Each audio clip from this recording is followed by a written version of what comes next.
You know, when you are dealing with boreholes, you are dealing with a resource which you cannot see. So it is very difficult to actually to anticipate. If water resources people, experts tell you that the water table in this particular part is very low, or the water quantities in this particular area are very low, so don't sink boreholes. And then you go ahead and sink a borehole. What exactly are you trying to prove?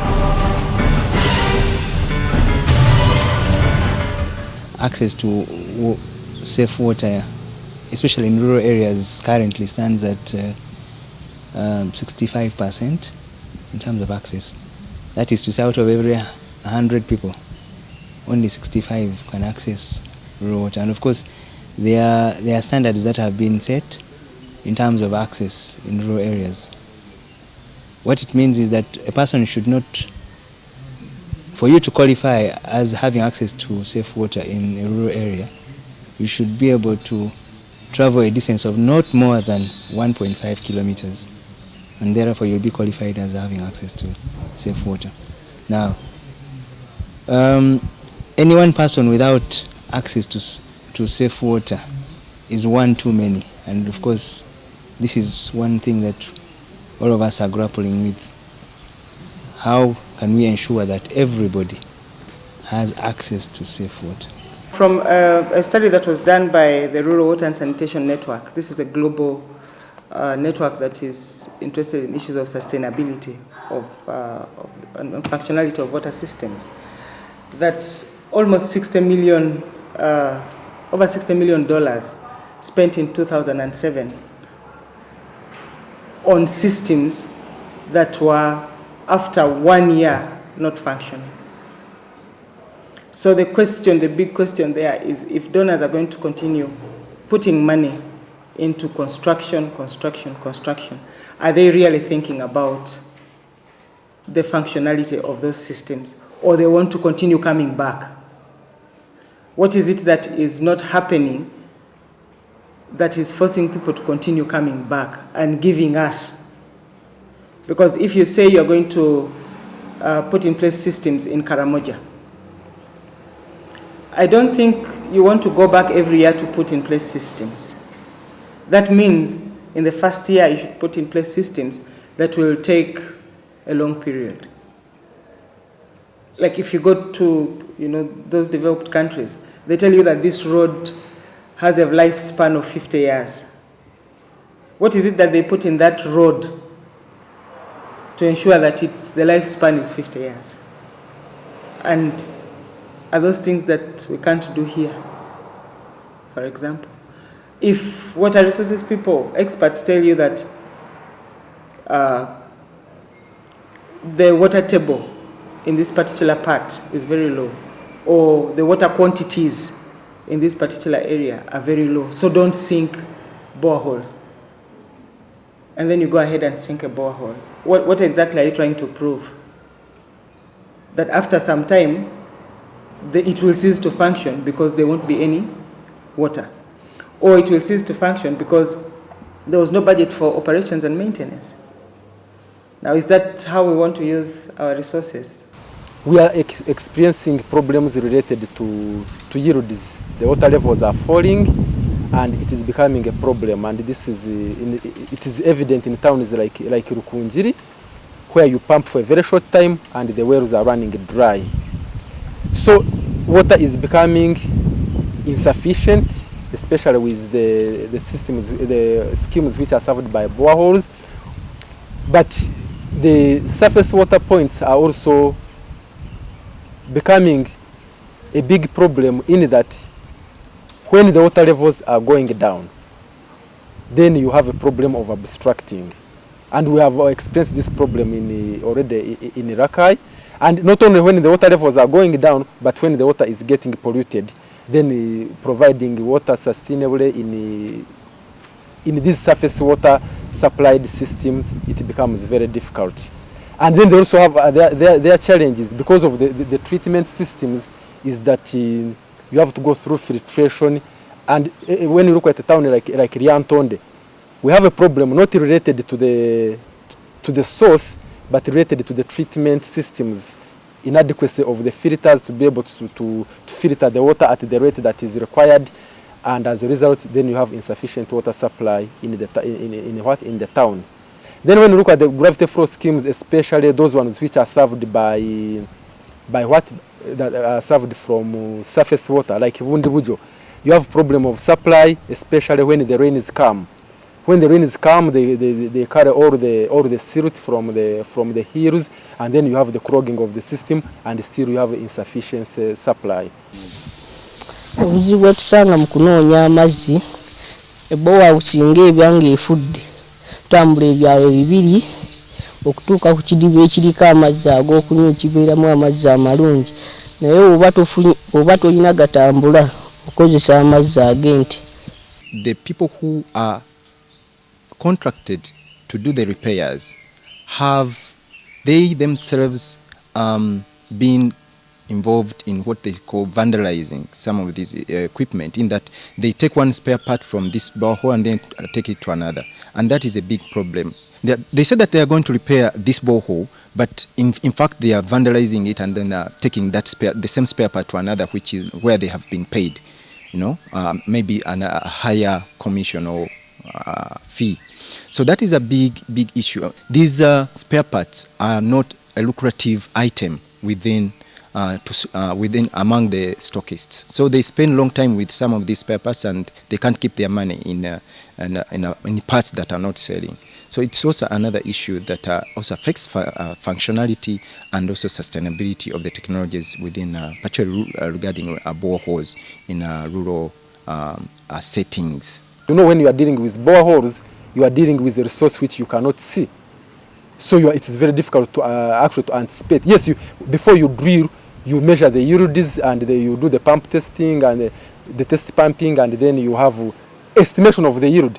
But nature is nature, and you are not going to control it. When the yield is fall, they will fall. If you have a high yielding spring, that means the gravity flow scheme becomes the most appropriate technology. It is cheaper to operate. The cost of operations are the lowest in a gravity flow scheme that is supplied by a spring, because the water quality is okay. You don't have a lot of treatment requirements. Then in a spring, you wouldn't have a lot of problems related to silting. So in that case, it becomes the most appropriate technology. But where you don't have any other alternative, and the groundwater sources like the boreholes, they are limited by nature. Some areas, when you look at the distribution of the water technologies across the country, it is actually dictated by the available water resources. So you cannot say that the best technology is this. If taking into account all the considerations, and if the water resources are permitting, then of course the gravity flow scheme that is served from a spring is the most appropriate technology. Cheaper to operate, you don't need power, very low treatment costs in terms of maintaining the water quality, and very low operational costs in terms of O&M. Because when you look at all the other technologies where they need pumping, you are talking about electrical installations, you are talking about pumps, you are talking about other control panels, and all these are always problematic. Not only do they increase the cost, but they also need the extra O&M, and they need more expertise in terms of running. We should be able to maintain what the government has put in place. This village alone has over 5 boreholes, but only 2 or 3 are functional at any particular time. And the breakdowns are very minor things, the small replacements that have worn out. They can be, now you wait for central government to bring in those spare parts. I don't think it's going to work. If the problem is around here, we should be able to mobilize 1,000 each family, 1,000, to be able to maintain these things. So I think, yeah, government has a role to play. They are supposed to put up these structures, these water sources, but we, the users, have to be responsible. I mean, people in town, they have to pay water bills every month for the piped water. We should also be able to, actually we are paying much less. I mean, paying 10,000 a whole year to use a water source, that's nothing. If you can ensure that the people who benefit from those water sources feel that it is theirs, then you would have achieved the component of sustainability. can the person who is being served by a water source appreciate that this water source is mine and belongs to everybody in this community, and therefore protecting it is their key function? If that is addressed, then we are able to address the long-term sustainability of these water sources. Sinking of boreholes, protection of wells, gravity flow schemes, work is many times shoddy. Now that is an infrastructural problem, but it also has implications on sustainability, because in the end, if you do shoddy work, then the community does not have trust in the people who did that work, and therefore they also lose confidence in making an input towards ensuring that such sources are protected.